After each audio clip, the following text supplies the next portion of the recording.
ಮಧ್ಯಾಹ್ನದಲ್ಲಿದ್ದ ಪೆಟ್ಟು ತಿಂದು ಹೋದಂತಹ ಸುಗ್ರೀವ ಇಷ್ಟು ಬೇಗ ಬಂದು ನನ್ನ ಅಂತಃಪುರದ ಕಿಟಕಿಯ ಬಳಿಯಲ್ಲಿ ಪಪ್ಪಿಡ್ತಾ ಇದ್ದಾನೆ. ಇನ್ನು ಇವನನ್ನು ಉಳಿಸಿ ಪ್ರಯೋಜನ ಇಲ್ಲ. ತಮ್ಮವೆನ್ನುವಂತ ಭಾವನೆಯನ್ನ ಕಳೀತಾನೆ. ಯಾಕೆ ಕೇಳಿದ್ರೆ ಇದುವರೆಗೆ ಕರೆಯುವಾಗ ಅಣ್ಣ ವಾಲಿ ಅಂತ ಕರೀತಾ ಇದ್ದವ, ಈಗ ಅಣ್ಣ ಇಲ್ಲ ಬರೇ ವಾಲಿ ಅಂತ ಕರೀತಾನೆ ಅಂತಾದ್ರೆ ಪೃಥ್ವಿಯ ಋಣ ಹರಿಸಿ ಬಿಡ್ತಾನೆ.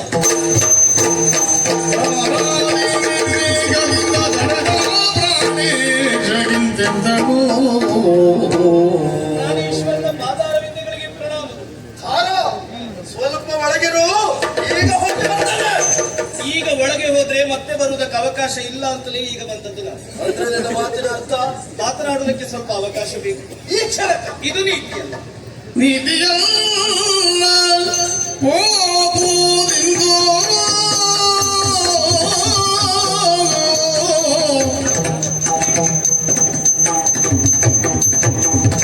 ನೀತಿಯಲ್ಲ ಹೋಗುವುದೆಂದು ನೀ ಕೇಳು ಪ್ರಾಣಕಾಂತ, ನೀ ಕೇಳು ಪ್ರಾಣಕಾಂತ. ಜಾತಾಂಗ ಬೇಳಿದ ಮಾದ, ಜಾತಾಂಗ ಬೇಳಿದ ಮಾದ ಕೇಳಿದೆ ನಾನುಂಟೋ, ಮಾದ ಕೇಳಿದೆ ನಾನುಂಟೋ.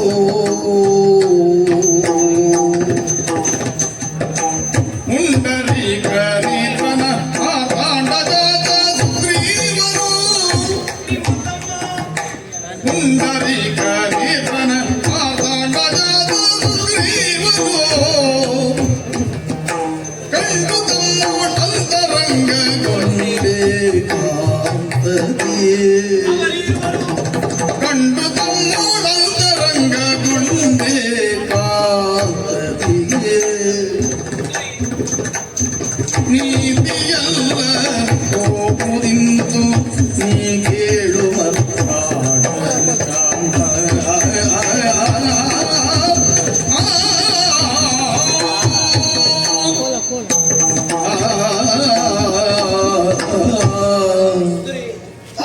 ಉತ್ಸಾಹದಿಂದ ಹೊರಟು ನಿಂತಂದರೆ ನಾನು ತಡೆದಿದ್ದೇನೆ. ಉತ್ಸಾಹ ಭಂಗಗೊಳಿಸುವುದಕ್ಕಾಗಿ ಮಡದಿಯಾದ ತಾರೆ ಬಂದಿದ್ದಾಳೆ ಅಂತ ತಾವು ಗ್ರಹಿಸಬಾರದು. ನಿನ್ನ ಜೊತೆಗೆ ಮಲಗಿದ್ದವ ಎದ್ದು ಹೊರಟದಲ್ವಾ? ಹೌದು ದೊರೆ. ವಾನರ ವೀರರಿಗೆ ಬದುಕುವ ರೀತಿ ನೀತಿಗಳನ್ನು ಹೇಳಿಕೊಟ್ಟವರು ನೀವು. ಈ ಹೊತ್ತಿಗೆ ನೀವೇ ನೀತಿ ತಪ್ಪಿದ್ರು ಅಂತ ನನಗೆ ಅನ್ನಿಸುವುದು. ಮನುಶಾಸ್ತ್ರವನ್ನ ನಮ್ಮಲ್ಲಿದ್ದವರಿಗೆಲ್ಲ ಅಳವಡಿಸಿ ಅದರ ಸಂಸ್ಕೃತಿಯಂತೆ ಅದರ ಪರಂಪರೆಯಂತೆ ಸಾಗಬೇಕು ಅಂತ ಬೋಧಿಸಿದವ ನಾನೇ ಅಲ್ವಾ? ಹೌದು. ಬೋಧಿಸುವ ನೀವೇ ತಪ್ಪಿದ್ರೆ ಎಲ್ಲಿ ತಪ್ಪಿದ್ದೇನೆ, ಹೇಗೆ ತಪ್ಪಿದ್ದೇನೆ? ಬೋಧಿಸುವ ನೀವು ತಪ್ಪಿದ್ರೆ ಅದು ಬಾಧೆಯಾಗಿ ಪರಿಣಮಿಸ್ತದೆ. ಈಗ ತಪ್ಪಿದ್ದು ಗೊತ್ತಾಗಬೇಕಲ್ಲ ತಾರ. ನಾನು ಕೆಲವೊಂದು ವಿಚಾರವನ್ನು ತಿಳಿದುಕೊಂಡು ಬಂದಾಡುತ್ತಾ ಇದ್ದೆ. ಅಂದ್ರೆ ದೊರೆ, ಸುಗ್ರೀವನ ಸ್ವರವನ್ನು ಕೇಳಿದ್ರಿ, ಏಕಾಂತದಲ್ಲಿ ಮಲಗಿದಂತ ನಮಗೆ ಅವನ ಸ್ವರ ಅಪ್ಪಳಿಸ್ತದೆ ಅಂತಾದ್ರೆ ಅವ ಸನಿಹದಲ್ಲೇ ನಿಂತು ನಿಮ್ಮನ್ನು ಆಹ್ವಾನಿಸ್ತಾ ಇದ್ದಾನೆ. ಇವತ್ತು ಕೊಟ್ಟದ್ದು ಸ್ವಲ್ಪ ಕಡಿಮೆ ಆಯ್ತು ಅಂತ ನನಗೂ ಮಧ್ಯಾಹ್ನ ಅನಿಸಿತ್ತು. ಇಲ್ಲಿಯವರೆಗೆ ನಿಮ್ಮಲ್ಲಿ ಪೆಟ್ಟು ತಿಂದು ಹೋದಂತ ಸುಗ್ರೀವ್ ಅದೆಷ್ಟು ಸಮಯವಾದ್ರೂ ಕೂಡ ನಿಮಗೆ ಮುಖವೇ ತೋರಿಸುವುದಿಲ್ಲ ಇತ್ತು, ಅಡಗಿಕೊಳ್ಳುತ್ತಾ ಇತ್ತು. 106 ಸಂವತ್ಸರಗಳೇ ಕಳೆಯಬೇಕಿತ್ತು. ಬೆಳಿಗ್ಗೆ ಪೆಟ್ಟು ತಿಂದು ಹೋದಂತ ಸುಗ್ರೀವ ಮತ್ತೆ ರಾತ್ರಿಗೆ ನಿಮ್ಮನ್ನು ಯುದ್ಧಕ್ಕೆ ಆಹ್ವಾನಿಸ್ತಾನಂತಾದ್ರೆ ಅವನ ಹಿಂದೆ ಒಂದು ಪ್ರಬಲವಾದ ಶಕ್ತಿ ಅಡಕವಾಗಿದೆ ಎನ್ನುವುದನ್ನು ನಾನಂತರಿಸಿಕೊಂಡೆ. ಚರಾಚರ ಪ್ರಪಂಚದಲ್ಲಿ ಅವ ಹಿಡಿಯದ ಕಾಲುಗಳಿಲ್ಲ, ಅವನನ್ನು ರಕ್ಷಿಸುವುದಕ್ಕೆ ಯಾರೂ ಬಂದವರಿಲ್ಲ. ಈಗ ಅವನ ಹಿಂದಿರುವ ಶಕ್ತಿ ಯಾರು ಅಂತ ಬೇಕಲ್ಲ. ಗುರಿ, ನಮ್ಮ ಮಗನಾದಂತ ಅಂಗದ ಕೆಲವೊಂದು ವಿಚಾರಗಳನ್ನು ಆಡಿದ. ಅಂಗದನಾಡಿದ ಮಾತನ್ನು ಮಕ್ಕಳಾಟಿಕೆ ಅಂತ ನಾನು ಸುಮ್ಮನೆ ಉಳಿದ ಮಕ್ಕಳ ಹಾಗೆ ಬಹಳ ಸಣ್ಣವಲ್ಲ, ಸ್ವಲ್ಪ ಪ್ರೌಢತೆಯನ್ನು ಹೊಂದಿದವನೇ ನಮ್ಮ ಮಗ. ಆದರೂ ಮಗನಾಡುವ ಮಾತಲ್ಲವೇ? ಹೌದು ಅಂತ ನಾನು ತಾತ್ಸಾರ ಮಾಡಿದೆ. ಈಗ ನಡೆಯುತ್ತಿರುವಂತ ವಿದ್ಯಮಾನ ಮಗನಾಡಿದ ಮಾತಿಗೂ ಸಂಬಂಧವೇ ಕಲ್ಪಿಸ್ತಾ ಇದ್ದೇನೆ. ಅದು ಸತ್ಯ ಅಂತ ನನಗೆ ಅನಿಸೋದು. ಮಗ ಬಂದು ನಿನ್ನಲ್ಲಿ ಹೇಳಿದ್ದ, ಹಾಗಾದ್ರೆ ನನ್ನಲ್ಲೇ ಹೇಳಬಹುದಿತ್ತಲ್ಲ. ಆದ್ರೆ ತಾಯಿಯ ಮೇಲಿರುವಂತ ಪ್ರೀತಿ ಅಧಿಕ ತಾನೆ ಮಕ್ಕಳಿಗೆ. ಕೆಲವು ಮಕ್ಕಳಿಗೆ ಹಾಗೆ ತಮಗೆ ಏನಾದ್ರೂ ಬೇಕಾದ್ರೆ ನೇರ ಅಪ್ಪನಲ್ಲಿ ಕೇಳುವುದಿಲ್ಲ. ಆ ಮಕ್ಕಳು ಹೋಗಿ ಅಮ್ಮನಲ್ಲಿ ಹೇಳಿ ಅಮ್ಮ ಅಪ್ಪನಲ್ಲಿ ಕೇಳು. ಹೌದು. ಈಗ ಮಗನಾಡಿದ್ದನ್ನು ನಾನು ನಿಮ್ಮಲ್ಲಿ ಹೇಳ್ತಾ ಇದ್ದೆ. ಆಟದ ಬಯಲಿನಲ್ಲಿ ಆಡುತ್ತಿರುವಂತ ಅಂಗದ ಕೆಲವೊಂದು ವಿಚಾರ ತಿಳಿದನಂತೆ. ಏನಂತೆ? ಪಿತೃವಾಕ್ಯ ಪರಿಪಾಲನೆಗಾಗಿ ಶ್ರೀರಾಮಚಂದ್ರ ಮಡದಿ ಸೀತೆಯನ್ನೊಡಗೂಡಿಕೊಂಡು ಲಕ್ಷ್ಮಣನ ಜೊತೆಯಾಗಿ ವನವಾಸವನ್ನು ಕೈಗೊಂಡನಂತೆ. ಸರಿ. ಪಂಚವಟಿಯ ಪರ್ಣಕುಟೀರಲ್ಲಿ ಸೀತೆಯ ಜೊತೆಯಲ್ಲಿರುವಾಗ ಮಾಯಾ ಮೃಗವನ್ನು ಬಯಸಿದ ಸೀತೆಯ ಆಸೆಯನ್ನು ನೆರವೇರಿಸುವುದಕ್ಕಾಗಿ ತೆರಳಿದಾಗ ಅದೇ ಸಮಯವನ್ನು ಸಾಧಿಸಿದ ನಿಮ್ಮ ಮಿತ್ರ ರಾವಣ ಯತಿಯ ವೇಷವನ್ನಂತೂ ಸೀತೆ ಇದ್ದಲ್ಲಿಗೆ ತೆರಳಿದನಂತೆ. ಭವತಿ ಭಿಕ್ಷಾಂದೇಹಿ ಅಂತ ಯಾಚಿಸಿದಂತೆ. ಆಮೇಲೆ ಋಷಿಮುನಿಗಳ ಬಗ್ಗೆ ಗೌರವಿಸಿಕೊಂಡಂತ ಸೀತೆ ದವಸ ಧಾನ್ಯವನ್ನು ಭಿಕ್ಷೆಯಾಗಿ ನೀಡುವುದಕ್ಕೆ ಮುಂದಾದಾಗ ಅವಳನ್ನು ಅಪಹರಿಸಿದಂತೆ. ಗಂಡು ಜಾತಿಯ ಮರ್ಯಾದೆಯನ್ನ ಕಳೆದ ಗಂಡನ ಸಮ್ಮುಖದಲ್ಲಿ ಹೆಂಡತಿಯನ್ನು ನೀವು ಹೊತ್ತು ತಂದಿದ್ದಾರೆ. ಅವನನ್ನ ಗಂಡು ಅಂತ ಒಪ್ಪಬಹುದಿತ್ತು. ಹೇಡಿಗಳ ವ್ಯವಹಾರ. ಸೀತೆ ಇಲ್ಲದೆ ಪರಿತಪಿಸುತ್ತಿರುವಂತಹ ಶ್ರೀರಾಮಚಂದ್ರ ತಮ್ಮನನ್ನೊಡಗೂಡಿಕೊಂಡು ಸೀತಾನ್ವೇಷಣೆಯ ಕಾರ್ಯಕ್ಕೆ ಮುಂದಾದ. ಸರಿ. ಎದುರಾದಂತಹ ಶಬರಿಗೆ ಪಂಪಾ ತೀರದಲ್ಲಿ ಮೋಕ್ಷವನ್ನಿತ್ತದಂತೆ. ಶಬರಿಯ ಮಾತು ಅವನಿಗೆ ದಾರಿಯನ್ನು ನೀಡುವ ಹಾಗಾಯಿತು. ನಿನಗೆ ಸುಗ್ರೀವನ ಸಖ್ಯದಿಂದ ಶುಭವಿದೆ ಎನ್ನುವುದನ್ನು ಶಬರಿ ಆಡಿದ್ದ. ಸುಗ್ರೀವ ನಾಮೋ ಧರ್ಮಸ್ಯ. ಅದೇ ಮಾತನ್ನು ಆಲಿಸಿ ದಾರಿಯಲ್ಲಿ ಸಾಗುತ್ತಿರುವಾಗ ಋಷ್ಯಮೂಕದಲ್ಲಿ ಗ್ರಹಿಸಿದಂತ ನಿಮ್ಮ ತಮ್ಮ ಸುಗ್ರೀವ ಆಂಜನೇಯನನ್ನು ಕಳುಹಿಸಿಕೊಟ್ಟು ತನ್ನ ಬಳಿಗೆ ಕಳುಹಿಸಿ ಪರಸ್ಪರ ಕಷ್ಟ ಸುಖಗಳನ್ನು ವಿನಿಮಯ ಮಾಡಿಕೊಂಡ್ರಂತ ವಿಮರ್ಶಿಸಿದ್ರಂತೆ. ಅವ ಆಡಿದ, ನಾನೀಗ ಹೆಂಡತಿಯನ್ನು ಹುಡುಕುತ್ತಾ ಬಂದಿದ್ದೇನೆ, ನಿನ್ನ ಸಮಸ್ಯೆ ಏನು ಅಂತ ಕೇಳಿದಾಗ ಸುಗ್ರೀವನು ತನ್ನ ಅಳಲನ್ನು ಹೇಳಿಕೊಂಡ. ಮತ್ತೆಂತದ್ದು ಹೇಳಿರ್ತಾನೆ. ಅವ ಹೆಂಡತಿ ಕಳ್ಕೊಂಡವ, ಇವನು ಹೆಂಡತಿ ಕಳ್ಕೊಂಡಿದ್ದೇನೆ ಅಂತ ಹೇಳ್ಬೇಕು ಬಿಟ್ರೆ ಮತ್ತೇನು ಹೇಳಲಿಕ್ಕೆ ಆಗುದಿಲ್ಲ. ಸಮಾನ ದುಃಖಿಗಳು ತಾನೆ. ಅವರಿಬ್ಬರಲ್ಲಿ ಅಗ್ನಿ ಸಾಕ್ಷಿಯಾಗಿ ತುಲ್ಯಾರಿ ಮಿತ್ರತ್ವ ಎನ್ನುವ ಮೈತ್ರಿ ನಡೆಯಿತಂತೆ. ಜೋಗಿ ಬೆನ್ನು ತಟ್ಟುಕೊಂಡಾಗ ಖಾಲಿ ಮಿತ್ರತ್ವ ನಡೆದದ್ದು ಮಾತ್ರವಲ್ಲ, ಶ್ರೀರಾಮಚಂದ್ರ ಸುಗ್ರೀವನಿಗೆ ಭರವಸೆಯ ಮಾತುಗಳನ್ನು ಆಡಿದ್ದಾನೆ. ನಿನ್ನ ವೈರಿಯನ್ನು ಕೊಂದು ನಿನ್ನ ಸತಿಯನ್ನು ನಾನು ಬಿಡಿಸಿಕೊಡ್ತೇನೆ, ಅದಕ್ಕೆ ಪ್ರತಿಯಾಗಿ ಸೀತಾನ್ವೇಷಣೆಗೆ ವಾನರ ಸಮೂಹವನ್ನು ಕೂಡಿಕೊಂಡು ನನ್ನ ಜೊತೆಯಾಗಬೇಕು ಎನ್ನುವ ಹಾಗೆ ಆಡಿದ್ದಾನೆ. ರಾಮನ ಪ್ರಬಲವಾದಂತ ಬಲ ಇರುವುದರಿಂದ ಸುಗ್ರೀವ ತಾನಾಗಿ ಮೆರೆದಾಡುತ್ತಾ ಇದ್ದಾನೆ. ಹಾಗಾಗಿ ನೀವು ಈ ಹೊತ್ತಿಗೆ ಹೋಗುವುದು, ಈ ರಾತ್ರಿ ಹೋಗುವುದು ಸರಿಯಲ್ಲ. ಓ ಚಿತ್ರಿತರಾಗಿ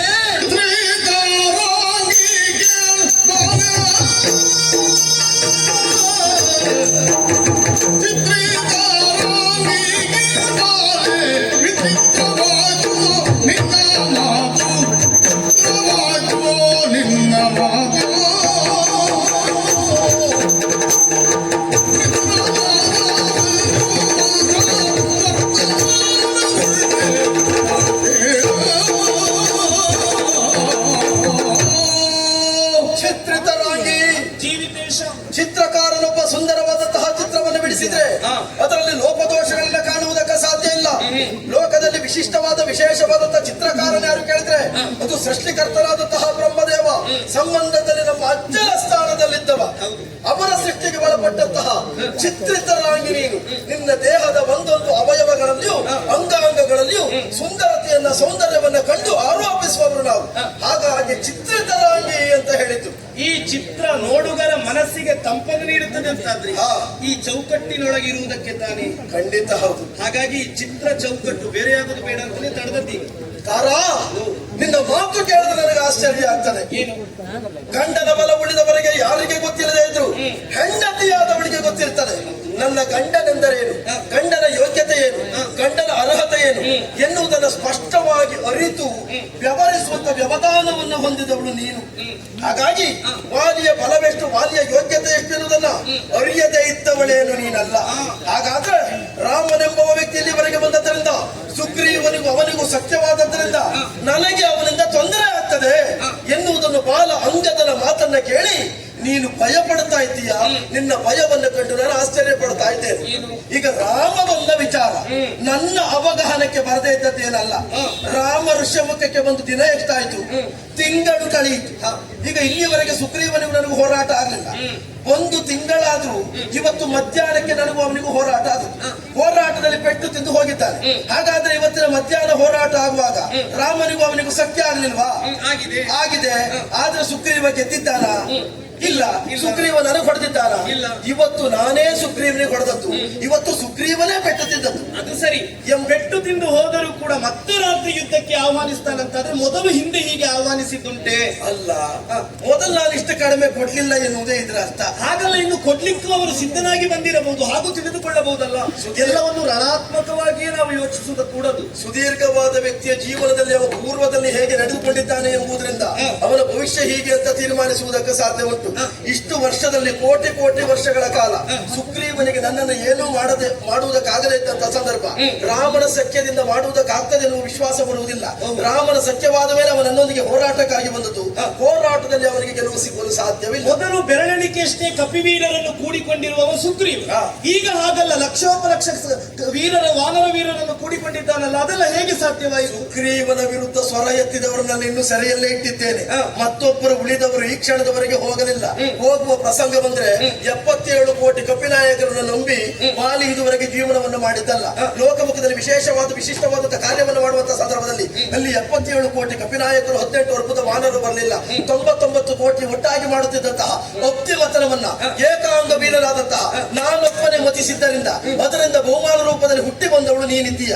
ಹಾಗಾದ್ರೆ ಉಳಿದವರನ್ನ ನಂಬಿಕೊಂಡು ವಾಲಿಯ ಬಲ ಅಲ್ಲ, ಉಳಿದವರು ಯಾರದ್ದೇ ಪ್ರೋತ್ಸಾಹ ಇರಲಿ, ಆ ಪ್ರೋತ್ಸಾಹಕ್ಕೆ ಅವರ ಬೆಂಬಲಕ್ಕೆ ಭಯಗೊಂಡು ಪವರವನ್ನ ಬಿಡುವವನು ವಾಲಿಯಲ್ಲ.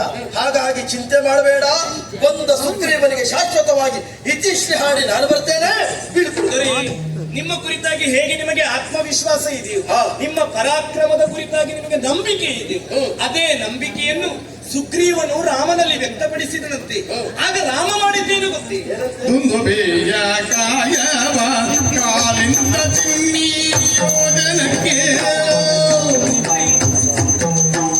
ದುಂದುಬೆಯ ಕಾಯವ ಕಾಲಿಂದ ಚಿಮ್ಮಿ ಯೋಜನಕ್ಕೆ, ಕಾಲಿಂದ ಚಿಮ್ಮಿ ಯೋಜನಕ್ಕೆ ಒಂದು ಬೀಳಲ ಮೇಲೆ ಕೇಳೊಂದು ಕಾರ್ಯವಾ,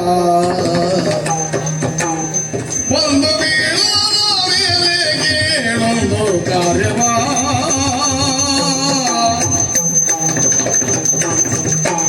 ಏಳು ಕಾಳ ವೃಕ್ಷಗಳನ್ನು ಬೀಳು ಮಾಡಲೀಗ,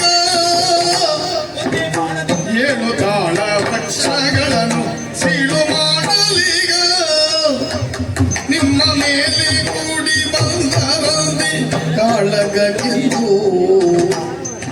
ನಿಮ್ಮ ಮೇಲೆ ಕೂಡಿ ಬಂದರಂತೆ ಕಾಳಗಕ್ಕೆಂದು. ನಿಮಗೆ ಹೇಗೆ ನಿಮ್ಮ ಮೇಲೆ ವಿಶ್ವಾಸವಿದೆಯೋ, ನಿಮ್ಮ ಮೇಲಿರುವ ಭಯವನ್ನು ಸುಗ್ರೀವ ಹಾಗೆಯೇ ಪ್ರಕಟಪಡಿಸಿದ ರಾಮನಲ್ಲಿ. ಅವ ಪರಾಕ್ರಮಿ ಇದ್ದಾನೆ. ಅವನ ಪರಾಕ್ರಮವನ್ನು ತಿಳಿಯುವುದಕ್ಕೆ ದುಂದುಬಿ ಎನ್ನುವಂತ ರಕ್ಕಸನನ್ನು ಕೊಂದು ಅವನ ಅಸ್ಥಿಯನ್ನು ಅವನೇ ಇಟ್ಟುಕೊಂಡಿದ್ದಾನೆ. ಎಲ್ಲಿ ವಾಲಿಗೆ ಸಿಟ್ಟು ಬಂದಾಗ, ಮದ ಬಂದಾಗ ಅವ ಮೊಣಕಾಲ ಪರ್ಯಂತರದವರೆಗೂ ಎತ್ತುತ್ತಾನೆ ಅಂತ ಸುಗ್ರೀವನ ಆಡಿದನಂತೆ. ಮೊಣಕಾಲ ಪರ್ಯಂತರ ಎತ್ತುವುದು ಇತ್ತೀಚೆಗೆ. ಅವನ ದೇಹದಲ್ಲಿ ರಕ್ತ ಮಾಂಸಗಳಿರುವ ಕಾಲಕ್ಕೆ ಅದನ್ನು ಎತ್ತಿ ಬಿಸಾಡಿದವನ ಅಲ್ಲಿಯವರೆಗೆ ಇಟ್ಟುಕೊಂಡದ್ದು ಯಾಕೆ ಕೇಳಿದ್ರೆ, ಅದು ನಮ್ಮ ಅಂಗಾಂಗವನ್ನು ಸರಿ ಇಟ್ಟುಕೊಳ್ಳುವುದಕ್ಕೆ ವ್ಯಾಯಾಮಕ್ಕೆ ಬೇಕಾಗಿರಿಸಿಕೊಂಡದ್ದು. ಮತ್ತೊಂದು ಕೆಲವೊಂದೆಲ್ಲ ಪೂರ್ಣ ಮೇಲೆ ಎತ್ತಲಿಕ್ಕೆ ಆಗುದಿಲ್ಲ ಅಂತಲ್ಲ, ಕೆಲವೊಂದು ಇಷ್ಟಿಷ್ಟೇ ಎತ್ತಬೇಕು ಅಂತ ಉಂಟು. ಹಾಗಾಗಿ ಅಷ್ಟೇ ಎತ್ತಿ ಅಲ್ಲೇ ಬಿಟ್ಟ.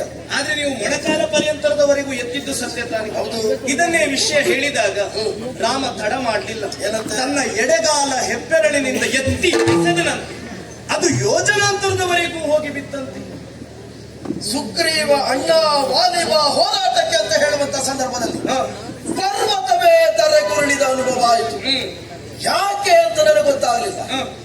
ಅಂದರೆ ಇವ ದುಂದುಬಿಯ ಅಟ್ಟೆಯನ್ನ ಹೆಬ್ಬೆರಳಿನಿಂದ ಒತ್ತಿದರ ಪ್ರತೀಕವಾಗಿ ಯೋಜನಾಂತರಕ್ಕೆ ಬಿದ್ದಂತ ಶಬ್ದವೋ ಸರಿ. ಎತ್ತುವುದೆಷ್ಟು ಪ್ರಬಲತೆಯೂ ಬೇಕು, ಯೋಜನಾಂತರದವರೆಗೆ ಬೀಳುವುದಕ್ಕೂ ಶಕ್ತಿ ಸಾಮರ್ಥ್ಯ ಎಷ್ಟು ಬೇಕಾಗುತ್ತದೆ ಯೋಚನೆ ಮಾಡಿ. 3 ಯೋಜನ. ಅಷ್ಟೇ ಅಲ್ಲ ದೊರೆ, ಸಪ್ತತಾಳ ವೃಕ್ಷ. ನೀವು ಸಿಟ್ಟು ಬಂದಾಗ ಒಂದೇ ಬಾಣದಿಂದ ತಾಳಾವೃಕ್ಷದ ಗರಿಗಳನ್ನು ಕತ್ತರಿಸುತ್ತಿದ್ರಿ. ಹೌದು. ಆದ್ರೆ ಆ ವಿಚಾರವನ್ನು ಕೇಳಿದಂತ ಶ್ರೀರಾಮ ಎಡಗಾಲ ಹೆಬ್ಬೆರಳಿನಿಂದ ಒತ್ತಿದನಂತೆ. ವರ್ತುಲಾಕಾರದಲ್ಲಿರುವಂತಹ ತಾಳಾವೃಕ್ಷ ಸರಳ ರೇಖೆಗೆ ಬಂತಂತೆ. ಇಷ್ಟು ವರ್ಷದಿಂದ ನಾನು ಪ್ರಯತ್ನಿಸ್ತಾ ಇದ್ದೇನೆ. ನಾನು ಎಲೆಯನ್ನ ಕತ್ತರಿಸಿ ಹಿಂತಿರುಗಿ ಬರುವ ಕ್ಷಣದಲ್ಲಿ ಮತ್ತೆ ಜಿಗಿತುಕೊಳ್ತಾ ಇತ್ತು. ಇದರ ಅಡಿಯಲ್ಲಿ ಏನೋ ಒಂದು ಇರಬೇಕು ಅಂತ ಯೋಚಿಸಿದ್ದೇನೆ ಬಿಟ್ರೆ ಅಡಿಯಲ್ಲಿ ಇಂಥದ್ದೇ ಉಂಟು ಅಂತ ಗೊತ್ತಿಲ್ಲ. ವಕ್ರವಾಗಿದ್ದದ್ದು ನೇರ ಬರ್ತದೆ ಅಂತ. ಏನಂತೆ ಅದು? ಸರಳ ರೇಖೆ ಬಂತಂತೆ, ತಡ ಮಾಡ್ಲಿಲ್ಲಂತೆ. ಶ್ರೀರಾಮಚಂದ್ರ ಒಂದೇ ಒಂದು ಬಾಣವನ್ನು ಪ್ರಯೋಗಿಸಿದಾಗ ಗುಡ ಸಮೇತ ಕಳೆದು ಹೋಯಿತಂತೆ. ಏನದರ ಮರ್ಮ? ಏನು? ಇದು ಪ್ರಬಲನಾಗಿದ್ದಾನೆ ಶ್ರೀರಾಮ ಸರಿ ಎನ್ನುವುದನ್ನು ನಾನು ಅರಿತುಕೊಂಡಿದ್ದೆ. ವರ್ತುಲಾಕಾರವಾದಂತಹ ಮರದ ಅಡಿಯಲ್ಲಿ ಅಹಿರೂಪಿಯಾದ ರಾಕ್ಷಸನೊಬ್ಬ ಇದ್ದ. ಹಾವಿನ ಬಾಲವನ್ನ ಮೆಟ್ಟಿದ್ರೆ ಹಾವು ಹೇಗೆ ನೇರವಾಗ್ತದೋ ಅದೇ ಅಹಿರೂಪಿಯಾದಂತಹ ರಕ್ಕಸ ರಾಮನ ಪಾದ ಸ್ಪರ್ಶವಾದಾಗ ನೇರಕ್ಕೆ ಬಂತು. ಆಗ ಬಾಣವನ್ನು ಬಿಟ್ಟು ಕತ್ತರಿಸಿದ. ಅಲ್ಲ, ಪ್ರಶ್ನೆ ಅಲ್ಲ ದೊರೆ. ಸಪ್ತ ಜನಾಶ್ರಮ ಪ್ರದೇಶವನ್ನು ದಾಟಿ ಈ ಕಡೆಗೆ ಬರ್ತಾ ಇದ್ದಾನೆ. ಹಾಗಾಗಿ ನಮ್ಮ ಅಂತಃಪುರದ ಕಡೆಗೆ ಬಂದದ್ದ. ಹಾಗಾಗಿ ಸ್ವರ ಅಷ್ಟು ಪ್ರಬಲವಾಗಿ ಕೇಳಿದ್ದು ಅಂತ ಹೇಳಿದ್ದು. ಓಹೋ, ಅಧರ್ಮಿಗಳಿಗೆ ಅನ್ಯಾಯಿಗಳಿಗೆ ದಾಟುವುದಕ್ಕೆ ಸಾಧ್ಯವಾಗದಂತ ಪ್ರದೇಶವು. ಋಷಿ ಮುನಿಗಳು ಅದೆಷ್ಟೋ ವರ್ಷಗಳ ಕಾಲ ತಲೆ ಕೆಳಗಾಗಿ ತಪಸ್ಸನ್ನು ಮಾಡಿದಂತ ಸ್ಥಳವಂತೆ. 700 ವರ್ಷಗಳ ಕಾಲ ತಲೆ ಕೆಳಗಾಗಿ ತಪಸ್ಸನ್ನ ಮಾಡಿ ಅಧರ್ಮಿಗಳು ಅನ್ಯಾಯದ ಮಾರ್ಗದಲ್ಲಿ ಸಂಚರಿಸಿದವರು ಅಲ್ಲಿಗೆ ಬರುವುದಿಲ್ಲ, ಹೆದರ್ತಾರೆ, ಸಾಯ್ತಾರೆ ಅಂತ. ಬಂದ್ರೆ ಸಾಯ್ತಾರೆ. ಹಾಗಾದ್ರೆ ಅದನ್ನು ದಾಟಿ ಈ ಕಡೆಗೆ ಬಂದ ಶ್ರೀರಾಮಚಂದ್ರ ಅಂತ ಆದ್ರೆ ಅವ ಮಾಡುವ ಕಾರ್ಯದಲ್ಲಿ ಧರ್ಮ ಉಂಟು ಎನ್ನುವುದು ಸತ್ಯ ತಾನೆ. ಈಗ ರಾಮನ ಕಾರ್ಯದಲ್ಲಿ ಧರ್ಮ ಇಲ್ಲ ಅಂತ ನನ್ನ ಮಾತಿನ ಅರ್ಥ ಅಲ್ಲ. ಸುಗ್ರೀವನ ಕಾರ್ಯದಲ್ಲಿ ಧರ್ಮವಿಲ್ಲ, ಅಧರ್ಮ ಉಂಟು. ಈಗ ನದಿಯಲ್ಲಿ ಬಿಟ್ಟಂತಹ ದೋಣಿಯಲ್ಲಿ ಹೋಗುವಾಗ ಒಬ್ಬನ ಗ್ರಾಚಾರ ಕೆಟ್ಟರೆ ಒಬ್ಬನಿಂದ ಉಳಿದವರಿಗೂ ಒಂದು ಗುಟ್ಟುಕು ನೀರು ಎನ್ನುವಂತಹ ಮಾತುಂಟು. ಈಗ ರಾಮನ ಧರ್ಮದಿಂದ ಸುಗ್ರೀವ ಬಂದಿರಬಹುದು ಬಿಟ್ರೆ ಸುಗ್ರೀವ ಧರ್ಮಾತ್ಮ ಅಂತ ಅದರಿಂದ ಹೇಳುವುದಕ್ಕಾಗುದಿಲ್ಲ. ಸುಗ್ರೀವ ಅಧರ್ಮಿ ಎನ್ನುವುದನ್ನು ನೀವು ಅರ್ಥ ಮಾಡಿಕೊಂಡಿದ್ದೀರಿ. ಅದಕ್ಕೆ ನಾನು ಈ ಹೊತ್ತಿಗೆ ಯುದ್ಧ ಬೇಡ ಅಂತ ಹೇಳುವುದು ಭಯವಾಗುತ್ತೆ ಇರುವುದು. ಈಗ ಹೋಗುದು ಸರಿಯಲ್ಲ ದೊರೆತ.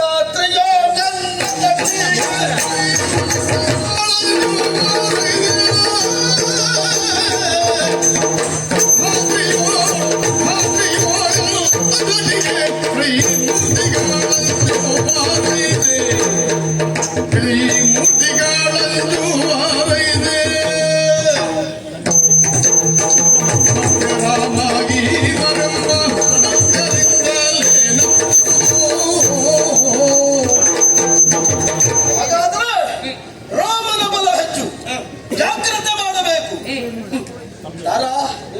ದಾತ್ರಿಯೋಳಿ ಅನ್ನದಟ್ಟಿಗೆ ತ್ರಿಮೂರ್ತಿಗಳಂಜುವ ರೈಸೆ ಸಮುದ್ರ ಮಂತ್ರ ಮಾಡುವಂತಹ ಸಂದರ್ಭದಲ್ಲಿ ದೇವತೆಗಳು ದಾನವರು ಒಟ್ಟಾಗಿ ಮಾಡಿದಂತಹ ಕಾರ್ಯವನ್ನು ನಾನು ಮಾಡಿದ ಮೇಲೆ ಒಬ್ಬರು ನನ್ನ ಅದಟ್ಟಿಗೆ ಭಯಪಡ್ತಾರೆ. ಆ ಕಾಲಕ್ಕೆ 3 ಮೂರ್ತಿಗಳು ಅಲ್ಲೇ ಇದ್ದಿದ್ದರು. ಉಳಿದವರು ನನ್ನ ವಿಕ್ರಮವನ್ನು ಕಂಡು ಮೆಚ್ಚಿಕೊಂಡವರಿದ್ದಾರೆ. ಉಳಿದವರನ್ನ ಬಿಡು, ಮಹಾವಿಷ್ಣುವೇ ಸಮ್ಮುಖದಲ್ಲಿದ್ದಾಗ ಏನೂ ಮಾಡುವುದಕ್ಕಾಗದೇ ಇದ್ದಂತಹ ಸಂದರ್ಭದಲ್ಲಿ ದಾತ್ರಿಯೋಳಿ ಅನ್ನದ ಜೊತೆಗೆ ಮತ್ತೆ ಸರಿ ಸಮಾನರಾದವರು ಮತ್ತೊಬ್ಬರಿರುವುದಕ್ಕೆ ಸಾಧ್ಯ ಇಲ್ಲ. ರಾಮ ಗೀಮರ್ ಯಾರೇ ಇರಲಿ ಅವರಿಗೆ ಬೆದರುವವರು ಈ ಬಾರಿಯಲ್ಲ. ಹೋಗಿ ಬರ್ತೇನೆ. ಯುದ್ಧ ಮಾಡೋದು ಬೇಡ ಅಂತ ಹೇಳುವುದಿಲ್ಲ, ಮತ್ತೆ ಆದ್ರೆ ಈಗ ಬೇಡ. ನಾಳೆ ನೋಡಿ ಯುದ್ಧ, ನೋಡಿ ಯುದ್ಧ, ವೇಳೆಯಲ್ಲ ಎನ್ನುತ್ತಾರೆ, ವೇಳೆಯಲ್ಲ ಏನೇನು ಕಾಲ ಮೇಲೆ ಬಿದ್ದುತ್ತಾರೆ ಬೇಡಿಕೊಳ್ಳ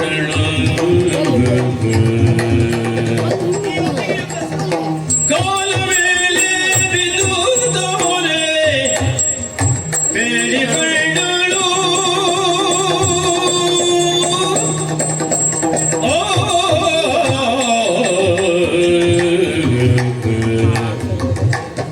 ಕಾಲ ಮೇಲೆ ಬಿದ್ದುತ್ತಾರೆ ಬೇಡಿಕೊಳ್ಳಲು. ಯುದ್ಧ ಮಾಡುವುದೇ ಬೇಡ ಅಂತ ನಾನು ನಿಮಗೆ ಆಡುತ್ತಾ ಇದ್ದೆ. ಇದು ರಾತ್ರಿಯ ಸಮಯ, ಕತ್ತಲು. ಕತ್ತಲು ಅಂತ ಹೇಳಿದ್ರೆ ಮಾಯೆ, ಮಾಯೆಯಿಂದ ನಮಗಾಗಬಹುದು ಮೋಸ. ಅದಕ್ಕಾಗಿ ಇಂದು ಯುದ್ಧ ಬೇಡ, ನಾಳೆ ನೋಡಿಕೊಂಬ ಯುದ್ಧ. ಅವಸರದ ತೀರ್ಮಾನ ಎನ್ನುವಂಥದ್ದು ನಮ್ಮ ಬದುಕಿನ ಕೆಡುಕಿಗೂ ಕಾರಣವಾಗಬಹುದು. ಯಾವ ನಾಳೆ? ಈ ರಾತ್ರಿ ಕಳೆದ ಮೇಲೆ ಹುಟ್ಟುವ ಸೂರ್ಯನಿಗೆ ನಾಳೆ ಆ ನಾಳೆ ಅಲ್ಲ, ಬದುಕಿನ ನಾಳೆ. ಯುದ್ಧ ಬೇಕು ಅಂತ ಅಂತಿಮವಾದಾಗ ಆ ನಾಳೆಯಲ್ಲಿ ನಾವು ಯುದ್ಧ ಮಾಡಬೇಕು. ನೀವು ಹೇಳ್ತಾ ಇದ್ದೀರಿ ನಿಮಗಿರುವುದು ಸುಗ್ರೀವನ ಮೇಲೆ ವೈರ, ರಾಮನ ಮೇಲೆ ವೈರ ಇಲ್ಲ ತಾನೆ. ಸುಗ್ರೀವನ ಮೇಲೆ ವೈರದಿಂದ ಅವನ ಹೆಂಡತಿಯಾದ ರುಮೆಯನ್ನು ನೀವು ತಂದಿರಿಸಿಕೊಂಡದ್ದು. ರಾಮನ ಪದತಲ ಕೊಪ್ಪಿಸಿ ಸುಗ್ರೀವನ ಮೇಲಿನ ವೈರದಿಂದ ನಾನು ರುಮೆಯನ್ನು ತಂದಿದ್ದೇನೆ, ನೀನೇನು ಬೇಕಾದ್ರೂ ಮಾಡಿಕೊ, ಯುದ್ಧ ಮಾಡುವುದು ಬೇಡ, ಅವನಲ್ಲಿ ಹೋಗಿ ಹೇಳಬಹುದಲ್ಲ. ಶ್ರೀರಾಮಚಂದ್ರ ಕ್ಷಮೆಯನ್ನು ಯಾಚಿಸಿದವನಲ್ಲಿ ಯುದ್ಧ ಮಾಡುವುದಿಲ್ಲ, ನಿಮಗೆ ಕ್ಷಮೆಯನ್ನೇ ನೀಡುತ್ತಾನೆ. ಹಾಗಾಗಿ ಯುದ್ಧ ಮಾಡುವುದು ತರವಲ್ಲ ಸ್ವಾಮಿ, ನಾಳೆ ನೋಡಿ. ಚಿತ್ತದಲ್ಲಿ ಶಂಕೆ ಬೇಡ, ಚಿತ್ತದಲ್ಲಿ ಶಂಕೆ ಬೇಡ, ಮತ್ತೆ ನೋಡುತ್ತ ಕೈವಾಲು. ಅಥವಾ ಕುದುರೆಯ ಬೇಡ, ಮತ್ತೆ ಭಾಷಣಿಯ ಬೇಡ.